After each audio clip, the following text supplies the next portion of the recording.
어제 민생회복 지원금법과 방송사법, 노란봉투법이 국민의힘의 반대로 결국 폐기되었습니다. 민생을 살리고 방송 독립성을 확보하고 노동자의 권리를 지키기 위한 법안을 반대하는 대통령과 여당의 행태를 강력하게 규탄합니다. 민생경제와 국민의 삶을 포기하겠다, 민주주의를 거부하겠다, 노동자의 권리는 안중에도 없다는 것과 뭐가 다릅니까?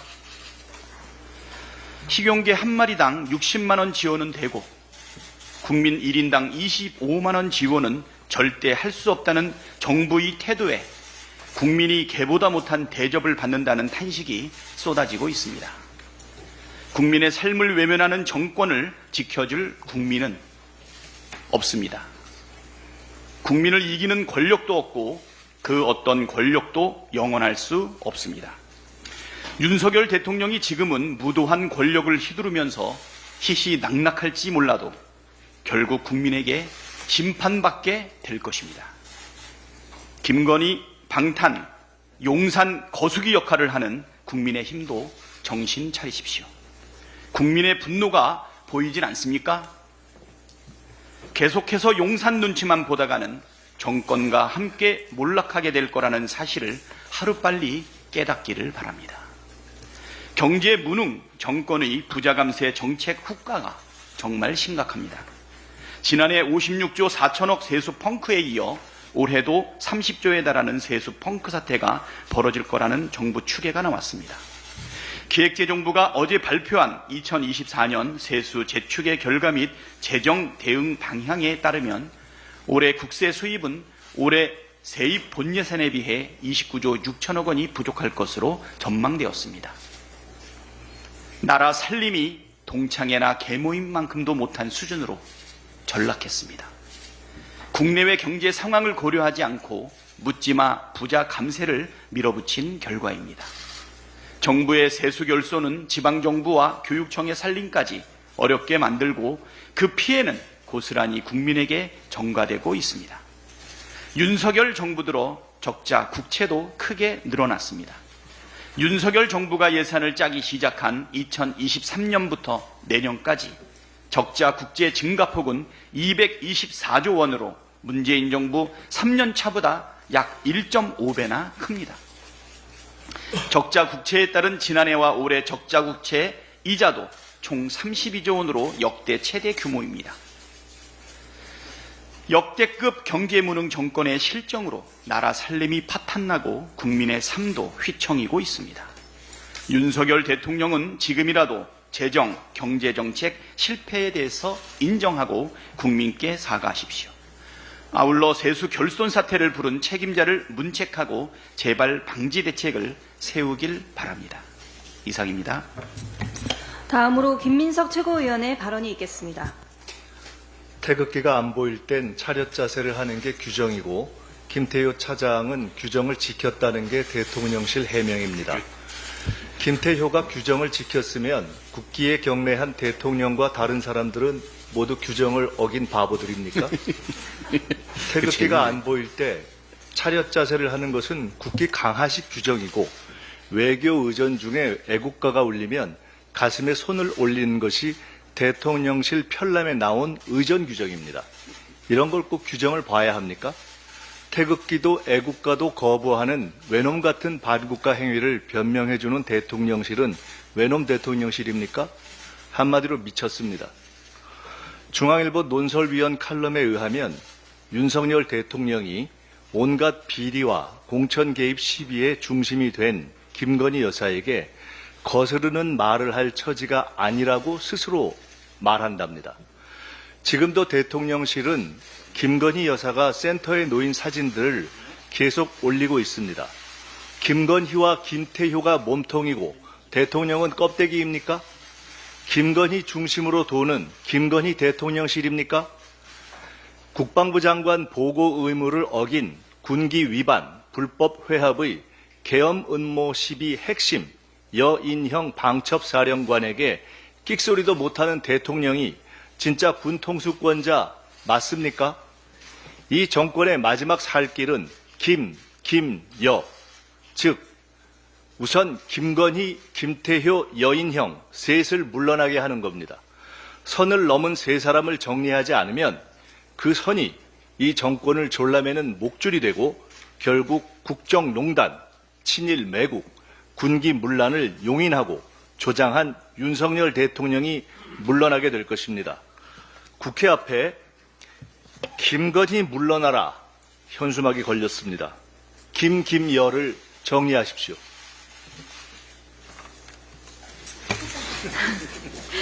다음으로 전현희 최고위원의 발언이 있겠습니다.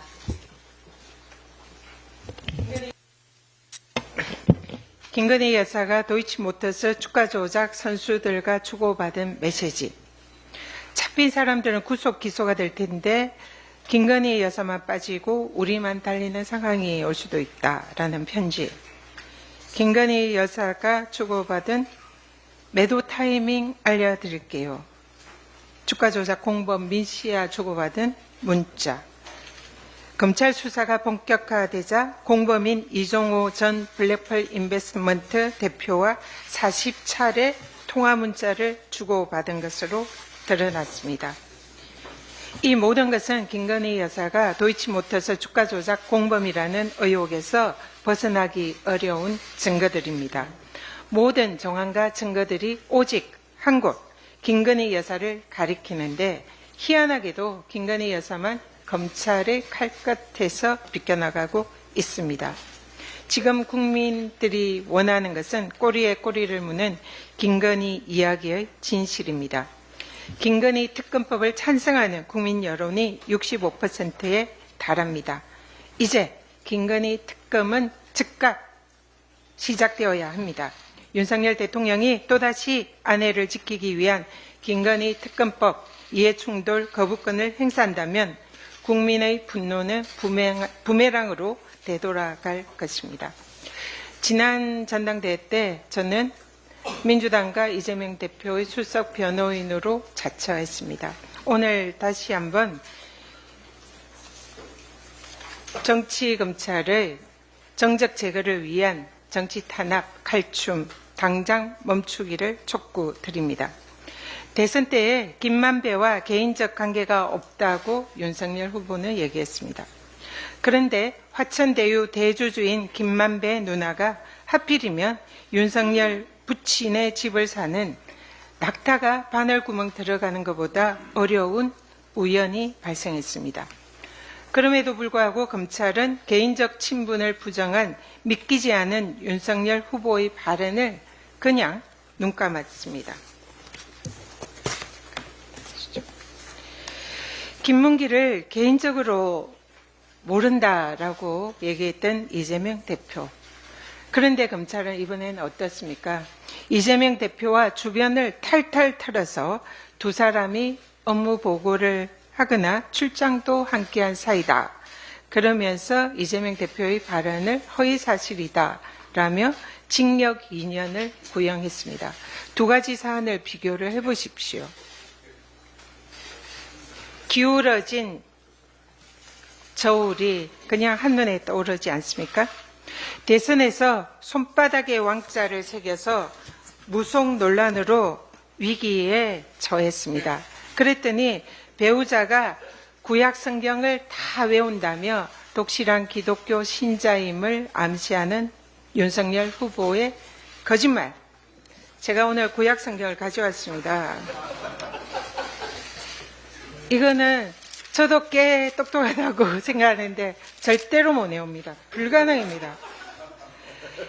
이것이 구약 성경을 다 외운다는 것이 윤석열 후보의 발언이 당선 목적의 허위사실 유포가 아니다라고 주장을 하고 싶으면 검찰은 김건희 여사가 39건 929장 23,145절로 구성된 방대한 양의 구약 성경을 외우는 신공을 지금 당장 공직선거법 수사에 착수해서 검증하기 바랍니다.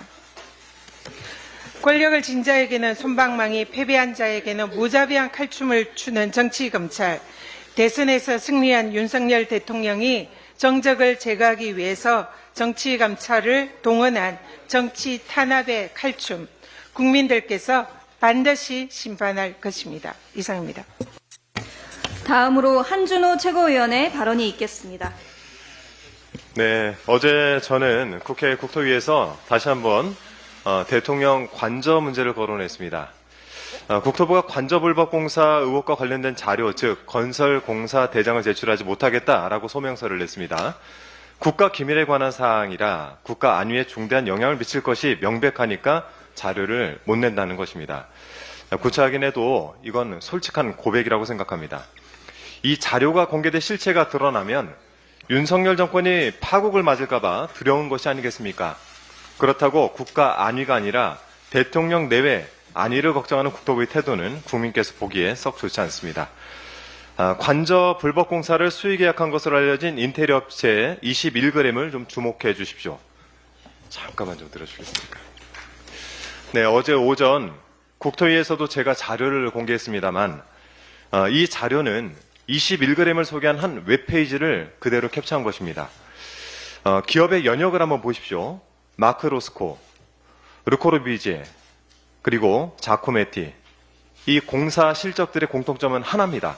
모두 김건희 여사와 코바나 컨텐츠가 주관한 미술전이라는 겁니다. 자, 2018년 연역에는 코바나 사무실 설계 시공이란 실적도 올라와 있습니다. 21g이라는 업체가 김 여사와 관련이 있다라는 그간의 의혹에 쐐기를 박는 증거입니다. 이 정도면 김건희 여사와 21g은 사실상 경제 공동체 아니겠습니까? 김 여사가 기고하는 관저공사를 수의 계약했다고 하는데 하필 같이 전시회도 하고 코바나 사무실 설계 시공한 업체가 공사를 해서 이득을 얻었다면 이것이 특혜 아니고 무엇이겠습니까? 희한하게도 서울 양평간 고속도로 종점변경 특혜 의혹도 그렇고 모든 특혜와 의혹이 김건희 여사에게 집중되고 있습니다. 꼬리가 길면 밟힌다고 했습니다. 대체 누가 김 여사와 긴밀한 업체를 수십억대 공사에 꽂아 넣었는가 반드시 밝혀내도록 하겠습니다. 짧게 한 말씀만 좀 드리겠습니다. 서울교통방송 TBS 패곡 사태에 대해서 한 말씀 좀 드리고자 합니다. TBS 이성구 대표이사 직무대행이 사임의 뜻을 밝혔습니다. 그러면서 재단 직원 전원을 해고하는 계획안에도 서명을 했다고 합니다. 권력의 공영방송을 망하게 만든 초유의 사태인 것입니다. 오세훈 시장과 국민의힘 서울시 의원들이 기어이 TBS 숨통을 끊어놓았습니다. 국민 여러분께 부탁을 좀 드리겠습니다. 스스로 언론개혁 척결 대상을 자임한 이들의 만행이 역사 속에 길이 남도록 부디 기억해 주시길 부탁드리겠습니다. 그리고 월급 삭감도 감내하면서 TBS를 지켜온 구성원들도 지켜주십시오. 더불어민주당은 다가오는 국감에서 TBS 패곡 사태의 원인과 책임을 단호하게 따져묻겠습니다. 이상입니다. 다음으로 김병주 최고위원의 발언이 있겠습니다. 네. 강화군은 대남 확성기 방송으로 인한 소음 피해가 아주 심각한 지역입니다. 소음이 어느 정도인지 잠시 듣고 발언 이어가겠습니다.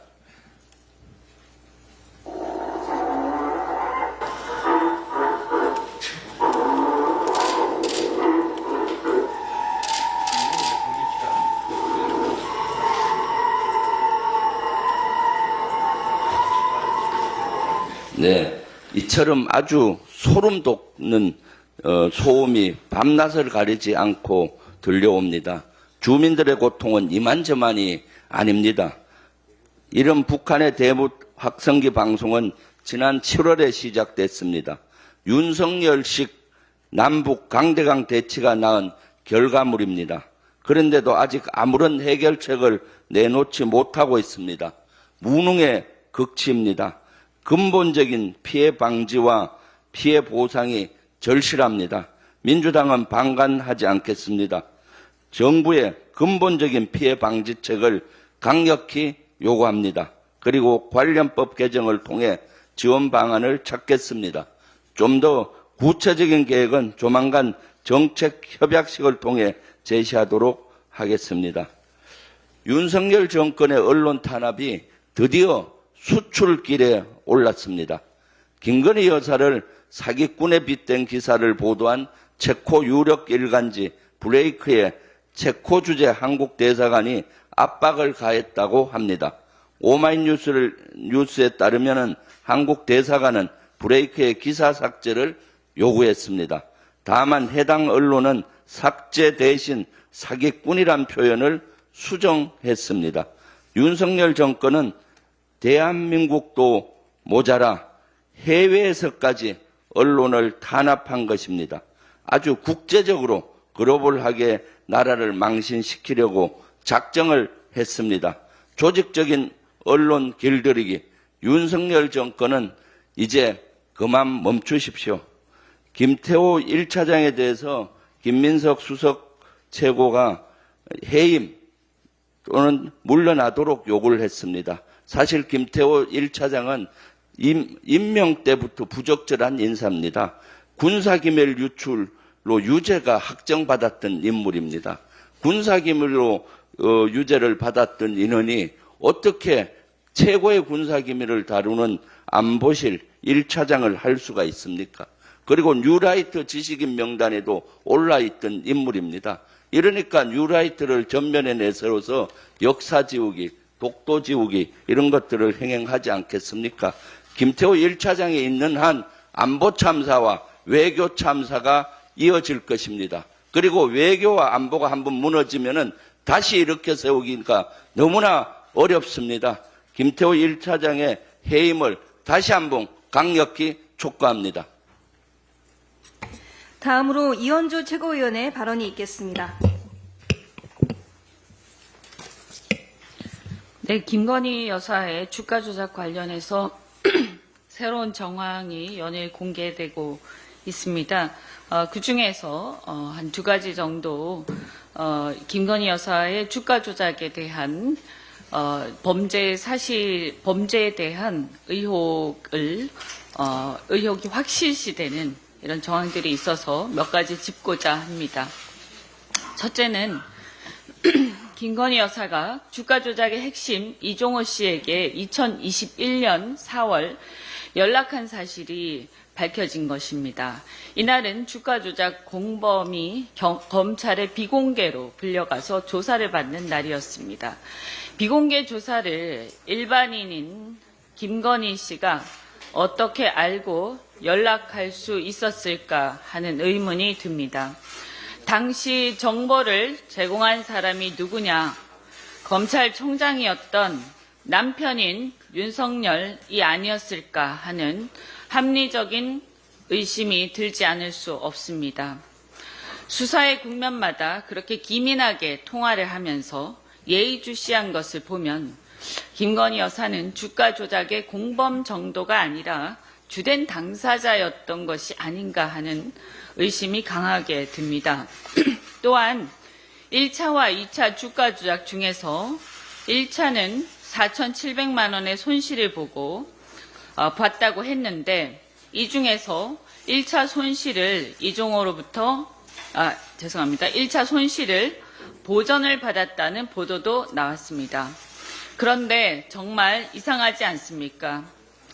일반적으로 주식 거래에서 통장만 맡겨놨다고 하더라도 그 거래가 주가 조작이라면 통장 주인이 책임을 피하지 못하는 것이 대부분입니다. 하물며 1인만 한 것이 아니라 손실을 보전하는 구조였다라고 한다면 이것은 매우 이상한 거래입니다. 때문에 본인의 견해로는 계획된 이득에 대한 큰 그림이 있지 않고서는 이런 식의 거래는 있을 수 없다라고 생각합니다. 그런데도 이런 자료를 다 알고서도 검찰은 어떻게 수사하지 않고 있었단 말입니까?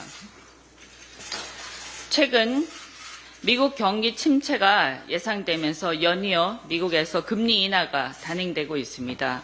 금리 인하 효과가 우리 주식시장에 호재로 작용해야 함에도 불구하고 미국의 경기 침체 등의 영향으로 한국의 주력 산업인 반도체 산업 하락세 등이 점쳐지면서 많은 국내 투자자들이 걱정하고 상심하고 계십니다.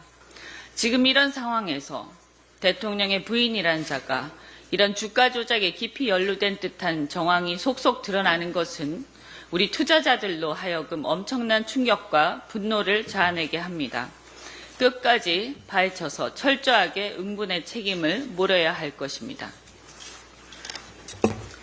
다음으로 송순호 최고위원의 발언이 있겠습니다. 예, 반갑습니다.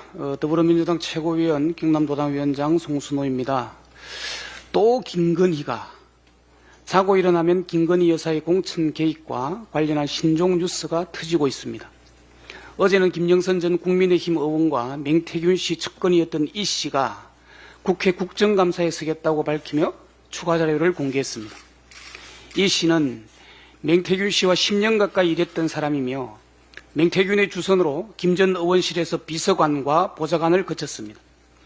이미 언론에 공개한 자료를 보더라도 이 씨는 국정감사에 제출할 자료를 충분히 확보하고 있는 것으로 보입니다.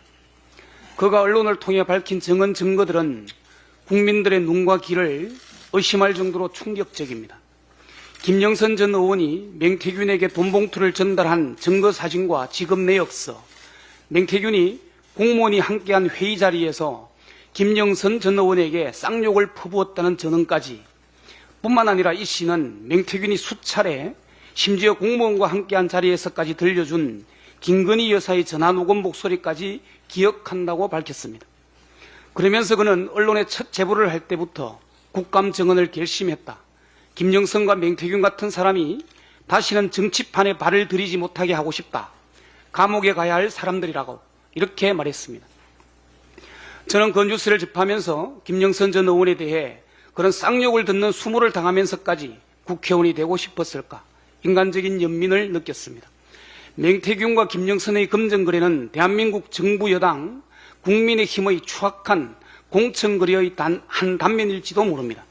국민 여러분, 국정감사 정인으로까지 출석하겠다고 밝힌 이 씨의 용기는 어디에서 나왔을까요? 검찰 조사에도 변호사 없이 홀로 잘 대응하고 있다 이렇게 밝혔더군요. 자신이 폭로한 맹태균의 배후에는 김건희 여사가 있고 검찰의 비호를 받는 김건희 여사가 아닙니까? 두렵지 않았을까요?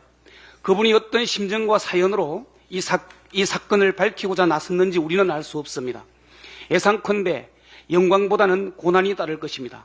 하지만 국정농단에 유린당한 대한민국의 헌정 질서를 바로 세우고 정의를 되찾는 고단한 여정에 우리 민주당이 끝까지 함께할 것을 약속드립니다.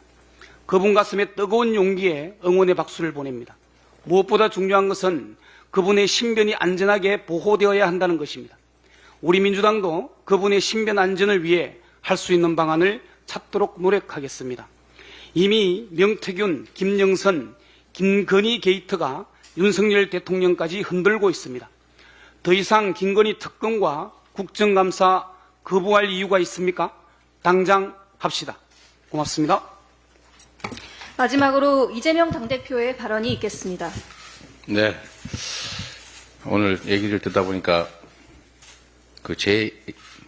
저와 관계된 얘기라 말하기가 좀 그런데 우리 전현희 최고위원님 사실 이런 거짓말을 해도 죄가 안 되는 거잖아요. 이거 죄가 안 되는 거예요, 원래. 예, 이게 선거법에 이런 거는 처벌 못하게 돼 있어요. 인식이 가는 것이고 종교 신앙에 관한 거라서 처벌 대상이 아닙니다. 근데 제가 이렇게 했으면 아마 외우냐 못 외우냐 했으면 징역 한 5년쯤 하지 않았을까 싶은데요. 네. 맨날 가서 외우셔야 외워야 되죠. 네. 근데 지금 하필이면 또 우리 양쪽에 다 안수 집사님도 있어서 저는 집사도 못된 성도에 불과한데 외우세요? 한 페이지쯤 외우세요. 한 페이지? 일부 조금씩 외우세요. 한 페이지 정도 다 외우세요? 못 외우죠? 한 페이지 외우세요? 예, 45년째 크리스찬인데요. 현재는 안수 집사. 예. 네. 저도 군대 있을 때 구약 39권 중에 한 권인 시편 150편을 한번 외워보자 하고 도전해 본 적이 있는데 김건희 여사께서 구약 39권을 다 외웠다 그러면 정말 예, 존경합니다. 저 존경해야지. 사실 네. 죄가 많은 곳에 은혜가 더욱 넘친다라고 얘기하는 거예요. 아니, 그쵸. 죄가 많은데 은혜가 넘친다는 로마서 말씀이 있는데요. 그런데 손바닥 왕자를 감추기 위해서 구약성경을 다 외운다고 대통령께서 말씀하신 것은 너무 과장된 말씀 아닌가. 성경을 인용해서 거짓말 하시는 거는, 그거는, 예, 은혜가 굉장히 많이 필요합니다. 네, 오늘은 최고위원들께서 발언을 압축적으로 하는 바람에 시간 여유가 많다 보니, 네, 우리가 웃고 있지만, 검찰 권력은 질서 유지의 최우 수단인데, 공정이 생명이죠. 이런 뭐 성경을 다 외운다, 이런 얘기, 사실은 처벌 대상도 아니고 웃어 넘기는 게 맞습니다. 이게 뭐 법에도 그래 돼 있죠. 근데 이거를 불공평하게 적용하는 게 문제겠죠. 뭐 잠깐 좀 웃었습니다만, 지금 최혜병 특검법이 또 이렇게 처리돼서 참 안타깝습니다. 어제가 우리 최혜병이 살아 있었다면 동기들하고 함께 전역하는 날이었다고 합니다. 모두가 다 가족의 품으로 되돌아갔는데 최혜병만 돌아가지 못했습니다. 어머니께서 이렇게 편지를 쓰셨다고 합니다. 힘도 없고 내세울 것도 없는 엄마지만 진실이 밝혀지기를 꼭 지켜봐달라. 이 편지를 쓴 유족회 홈페이지가 잠시 마비됐다고 합니다. 465일. 그동안에 밝혀진 게 뭐가 있나요? 없습니다. 특검을 거부하는 자가 범인이다. 이 대통령부터 여당이 아주 입에 달고 살던 말 아닙니까? 왜 이렇게 거부합니까? 이렇게 극악스러울 정도로 거부하는 걸 보면 엄청난 죄를 지은 것 같습니다. 그랬겠지요. 온 국민이 비난하는 이 특검을 이렇게 반복적으로 거부하는 데는 그만한 이유가 있지 않겠습니까?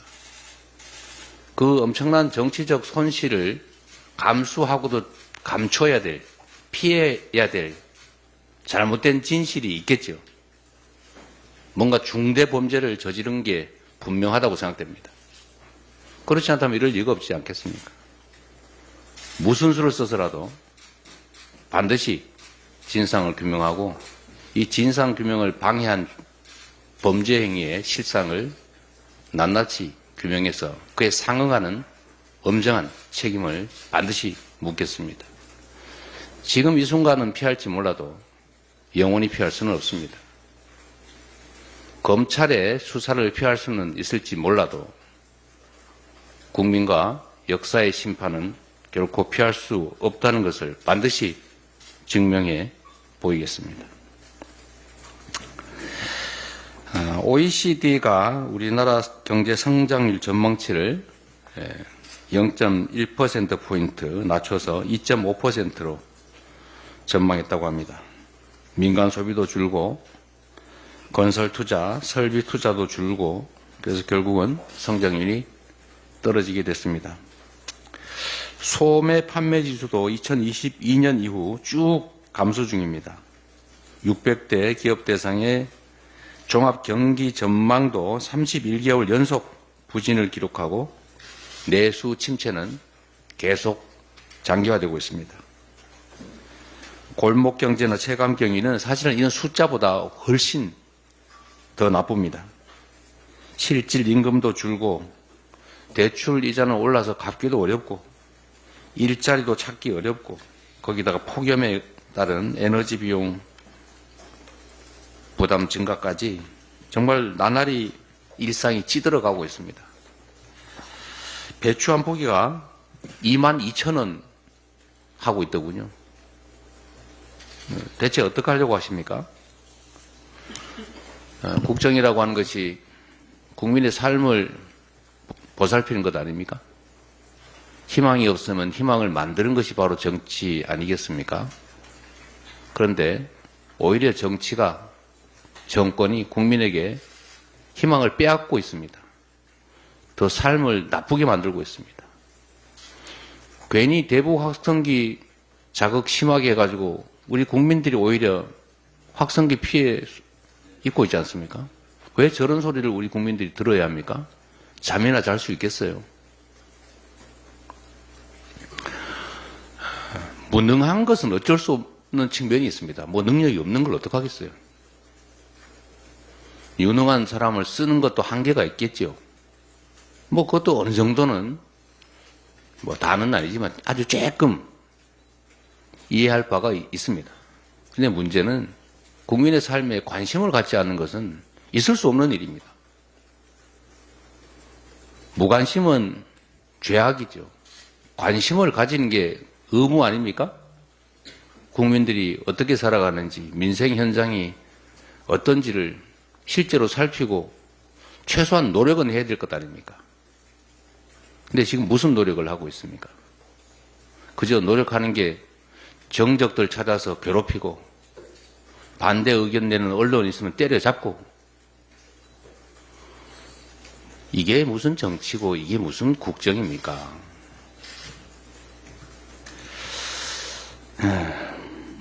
중국 최대 경제도시라고 하는 상하이가 28일에 소비 촉진을 하기 위해서 약 5억 위안의 쿠폰을 발행한다고 합니다. 중국도 합니다. 그런데 우리는 왜 안 합니까? 골목이 그야말로 말라 비틀어지고 있는데 서민들의 삶은 그야말로 짜부라들고 있는데 한 집 건너 한 집씩 폐업하고 있는데 매출 좀 올려주면 안 됩니까? 그 돈 어디 갑니까? 부자들 세금 깎아줄 돈은 있고 서민들 숨통이라도 좀 열릴 수 있게 하는 그런 예산은 쓸 수가 없다는 것이죠. 그야말로 반국민적인 국정 운영이라고 생각이 됩니다. 제가 시민사회 원로분들을 몇 분 만나는데 그분들 말씀도 그렇고 지금 민주와 공화의 위기다 이렇게 말씀하시더군요. 민주 공화정 자체의 위기다 이런 말씀을 하십니다. 실제로 그런 것 같습니다. 국정의 방향을 정말 바꿔야 됩니다. 답답해서 갑자기 너무 그래 되는데 다시 우리 성경 얘기 한번 하고 회의를 마치도록 하겠습니다. 저도 사실은 좀 읽어보려고 하는데 잘 안 읽어져서 노력하도록 하겠습니다. 회의를 마치겠습니다.